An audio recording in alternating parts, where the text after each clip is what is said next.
ГСП онлайн. Городские новости сейчас. В четверг, 15:00, Центр социальной помощи семье и детям стартует круглый стол по теме адвокация вопросов семейного благополучия. За сложным названием простой смысл – призыв помочь в решении тех проблем, которые мешают нормальным семейным ценностям.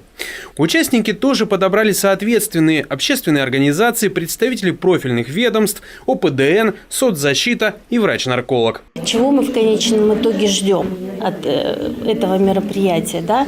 И, конечно, мы поняли, что сначала мы обозначим эти проблемы. Возможно, сегодня какие-то пути решения этой проблемы наметятся.